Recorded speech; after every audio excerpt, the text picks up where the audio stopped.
Social science के 200 plus लघु उत्तरीय और दीर्घ उत्तरीय प्रश्न के पार्ट 1 में आपका बहुत बहुत स्वागत है। अगर आप बिहार बोर्ड में धमाल मचाना चाहते हैं, गजब का मार्क्स लाना चाहते हैं, तो यह वीडियो आपके लिए काफ़ी इंपॉर्टेंट है। तो मैं आपसे रिक्वेस्ट करता हूं कि आप इस वीडियो को छोड़ करके न जाइएगा, क्योंकि इस पार्ट 1 में आपको 50 सब्जेक्टिव टाइप यानी कि लघु उत्तरीय और दीर्घ उत्तरीय प्रश्न बताने वाले हैं, जो आपके परीक्षा में 100% पूछे जाएंगे। इससे बाहर प्रश्न नहीं आएंगे। तो मैं आपसे रिक्वेस्ट करता हूं कि आप वीडियो के अंतिम तक जरूर बने रहिएगा, और इन सभी प्रश्न का उत्तर आपको कहां पे मिलेगा वो सारी चीजें हम बताने वाले हैं। तो प्लीज पहले इस चैनल को सब्सक्राइब नहीं किए हैं तो पहले तो सब्सक्राइब कीजिए, क्योंकि जब तक चैनल को सब्सक्राइब नहीं करेंगे तब तक आगे से आपको कोई भी वीडियो का notification, live class, live test या कोई भी वीडियो आपको नहीं मिलेगी। तो पहले सब्सक्राइब कीजिए और दोस्तों में शेयर कीजिए। आइए बात करते हैं कि पहले कौन कौन सा जो है वह प्रश्न है जो कि आपके लिए काफी इंपॉर्टेंट है, और ऐसे करते करते हम आपको पूरे 200 प्रश्न बताएंगे। और आप तो जानते ही हैं कि इसका 300 प्लस क्वेश्चन का आपको ऑब्जेक्टिव टाइप वो बता चुके हैं। तो नीचे डिस्क्रिप्शन में लिंक है, उसे दबा करके आप देख लीजिए। सारी वीडियो आप देखते रहिए सभी सब्जेक्ट का। तो प्रश्न है सबसे पहला कि राष्ट्रवाद क्या है। काफी इंपॉर्टेंट प्रश्न है, इसे आप याद जरूर कर लीजिएगा कि राष्ट्रवाद क्या है। अगला जो प्रश्न है वह है कि अक्टूबर क्रांति पर एक संक्षिप्त नोट लिखे। जो अक्टूबर क्रांति है वो अक्टूबर क्रांति क्या हुई थी, कब हुई थी, कैसे हुई थी, ये इसके बारे में थोड़ी सी आपको लिखनी है, संक्षिप्त एक नोट लिख देनी है। अगले प्रश्न की बात करते हैं, ये सारी के आंसर कहाँ पे मिलेगा हम बताएंगे। पहले आप क्वेश्चन को जान लीजिए कि कौन कौन सा इंपोर्टेंट क्वेश्चन है। अगला क्वेश्चन है कि रॉलेट एक्ट के बारे में आप क्या जानते हैं, वर्णन करें। जो रॉलेट एक्ट है उसके बारे में आप क्या जानते हैं, उसके बारे में आपको कुछ वर्णन करनी है। अगला प्रश्न की बात करते हैं, तो अगला प्रश्न है कि 1929 ईस्वी के आर्थिक संकट के कारणों की व्याख्या कीजिए। जो 1929 ईस्वी की जो आर्थिक कारण हुई थी उसके बारे में आपको कुछ व्याख्या करनी है। ये जितने भी प्रश्न आपको बता रहे हैं यही सभी प्रश्न में से आपके एग्जाम में आएगी, इससे बाहर आपके प्रश्न नहीं आ सकती है। पहले ध्यान से इस सभी प्रश्न को समझ लीजिए। अगले प्रश्न की हम बात करें तो अगला जो प्रश्न है वह कह रहा है कि बिहार एक कृषि प्रधान राज्य है, क्यों। जो हमारा बिहार है वह बिहार एक क्या है, कृषि प्रधान राज्य है। आखिर में क्यों है, इसके बारे में आपको बतानी है, तो जरूर इसे भी याद कर लीजिएगा।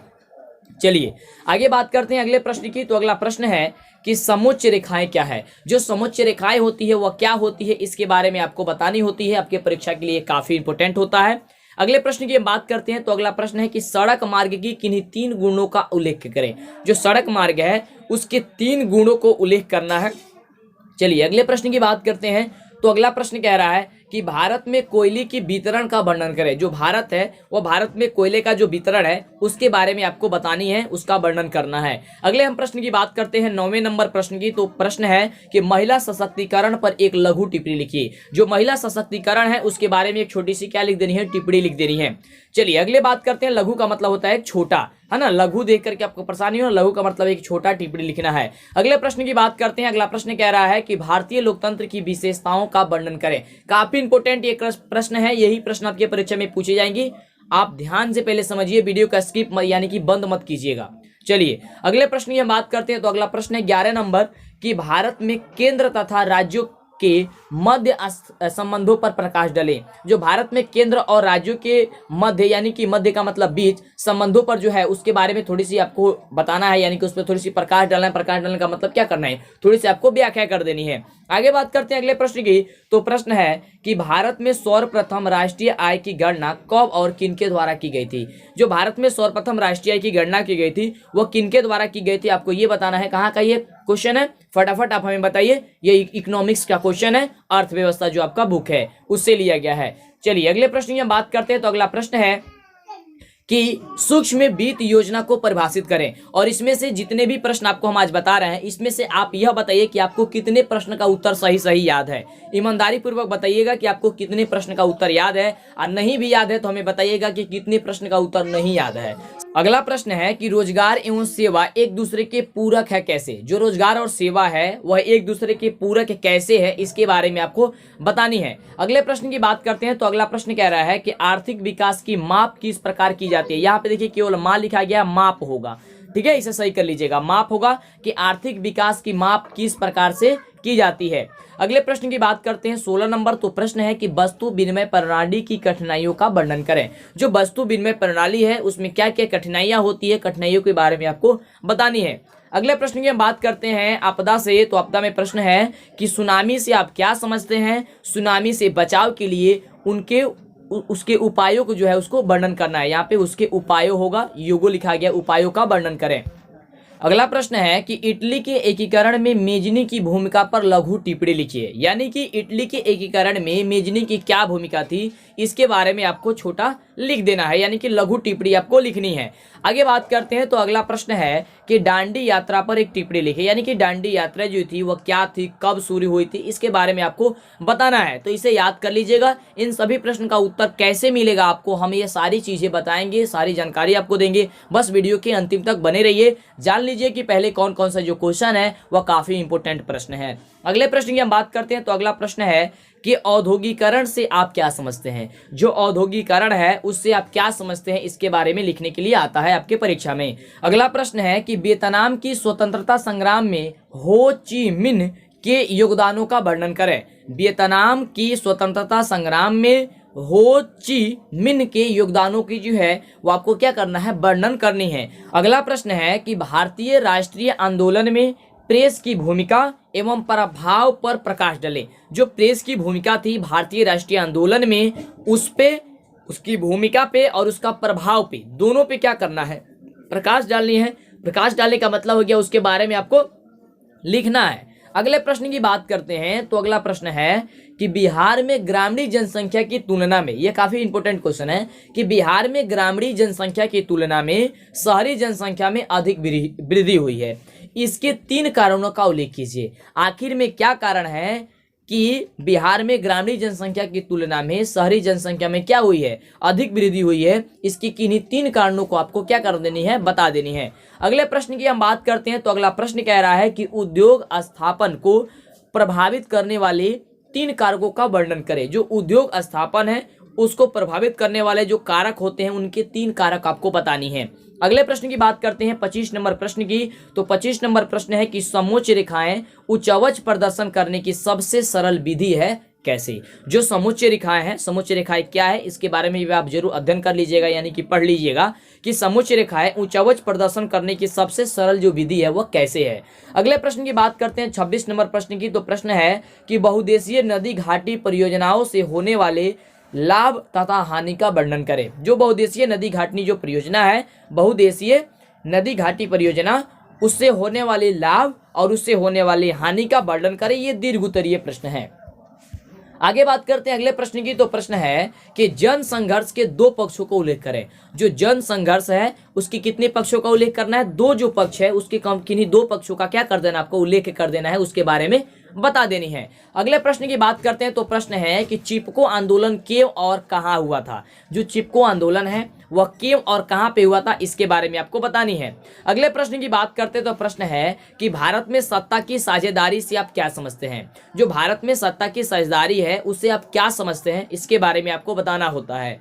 अगले प्रश्न की बात करते हैं तो अगला प्रश्न है कि भारत में सत्ता का विकेंद्रीकरण क्यों आवश्यक है। जो भारत है वह भारत में सत्ता का जो विकेंद्रीकरण है वह क्यों आवश्यक है, इसके बारे में आपके परीक्षा में पूछा जाता है।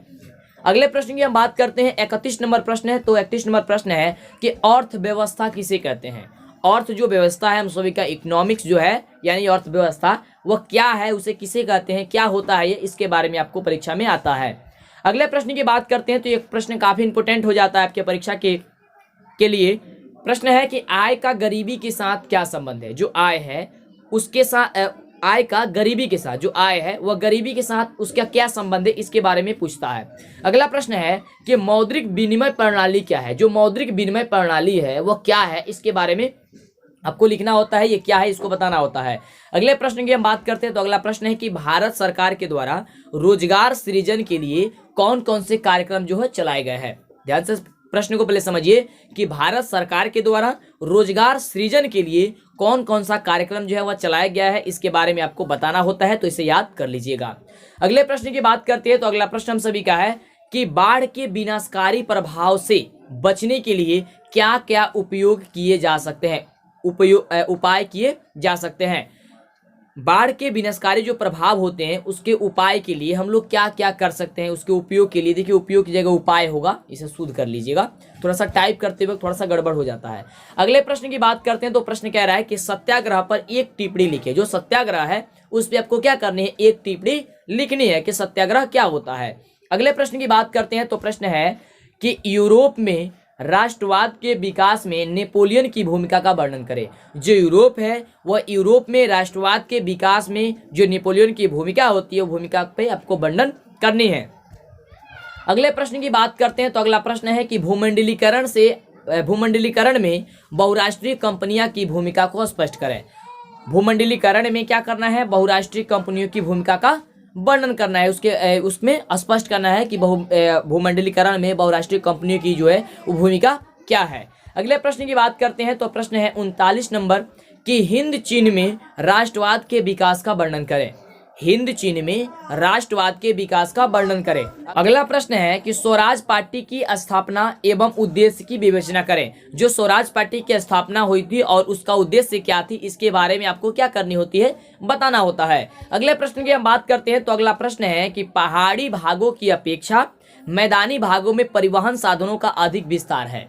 देखिए कह रहे हैं कि पहाड़ी भागों की अपेक्षा, पहाड़ी जो भाग है उसके अपेक्षा मैदानी भाग में क्या है, परिवहन का जो साधन है वह काफी विस्तार हो गया, उसका विस्तार काफी ज्यादा हो गया है। इनके किन्हीं तीन कारण को बताते हुए कथन की पुष्टि करें या कथन को स्पष्ट करें। कह रहे कि किन्हीं तीन कारणों को बताएं कि इसका क्या कारण है कि पहाड़ी भागों की अपेक्षा जो हुई है मैदानी भागों की जो क्या हुई है उसमें साधनों का विकास यानी कि अधिक से हो गया है। अगले प्रश्न की बात करते हैं तो अगला प्रश्न है कि हल्का उद्योग और भारी उद्योग, ठीक है, और होगा यहाँ पे हल्का उद्योग और भारी उद्योग से आप क्या समझते हैं, थोड़ा पे यहाँ पे गलती टाइप हुआ है, सुधार लीजिएगा।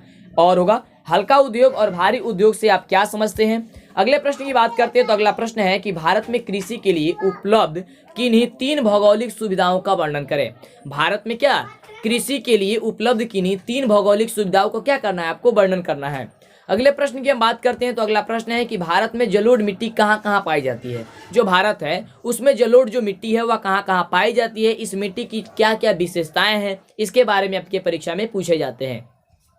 अगले प्रश्न की बात करते हैं कि अगला प्रश्न क्या कह रहा है। अगला प्रश्न है कि बूथ छापेमारी, यहाँ पे भूत हो गया है, बूथ छापेमारी, यहाँ पे बूथ कर लीजिएगा। बूथ छापेमारी से आप क्या समझते हैं, इसके बारे में आता है कि बूथ छापेमारी से आप क्या समझते हैं, क्या होता है, इसके बारे में आपको लिखना होता है। अगले प्रश्न की हम बात करते हैं तो अगला प्रश्न है कि सूचना के अधिकार आंदोलन पर एक टिप्पणी लिखिए। जो सूचना के अधिकार आंदोलन है उस पर क्या करना है, छोटी सी टिप्पणी लिख देनी है, नहीं उसके बारे में आपको बतानी है। अगले प्रश्न की हम बात करते हैं तो अगला प्रश्न है कि संघात्मक व्यवस्था राष्ट्रीय एकता में कैसे सहायक है। जो संघात्मक व्यवस्था है वह राष्ट्रीय एकता में कैसे सहायक है, इसके बारे में आता है आपके परीक्षा में, तो कैसे है आपको ये बतानी है। अगले प्रश्न की हम बात करते हैं तो अगला प्रश्न है कि ग्राम कचहरी के गठन एवं कार्यों का वर्णन करें। जो ग्राम कचहरी है उसके ग्राम कचहरी के गठन एवं कार्यों का क्या करना, आपको वर्णन करना है। अगले प्रश्न की बात करें तो अगला प्रश्न है कि बाह्य स्रोती किसे कहते हैं। बाह्य जो स्रोती होता है उसे हम लोग क्या मतलब वो क्या होता है, किसे कहते हैं, इसके बारे में आपकी परीक्षा में आता है।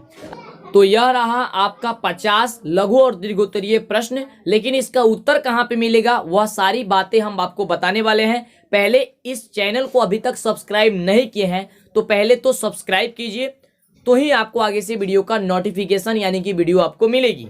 तो पहले सब्सक्राइब कीजिए और फिर वीडियो को लाइक नहीं करते हैं, ये आप कंजूसी करते हैं, तो कंजूसी ना कीजिए, वीडियो को लाइक कीजिए और कमेंट करके बताइए कि वीडियो कैसा लगता है और आपको अब उत्तर कैसे मिलेगा, वह सारी बातें हम बताते हैं। पहले इस वीडियो को अपने दोस्तों के साथ भी शेयर कर दीजिए, जितना भी ग्रुप है उस ग्रुप में आप शेयर कर दीजिए। आइए जानते हैं कि कैसे इसका सभी का उत्तर मिलेगा। सबसे पहले आपको अपने मोबाइल फोन में गूगल प्ले स्टोर को ओपन करना होगा। जो आपके मोबाइल फोन में प्ले स्टोर आता है उसे ओपन करके उसके सर्च बॉक्स में आपको टाइप करना है चैनल का नाम DLS एजुकेशन, और इसे जब जैसे ही सर्च कीजिएगा तो आपके सामने यह ऐप ओपन होकर के चला आएगा। यह मेरा खुद का ऐप है, आप इंस्टॉल नहीं किए होंगे तो यहाँ पे इंस्टॉल दिखाई देगा, तो इंस्टॉल कर लीजिए। सबसे पहली तो बात ये है, या आप हमारा नाम लिख सकते हैं, मंटू सर लिखिएगा,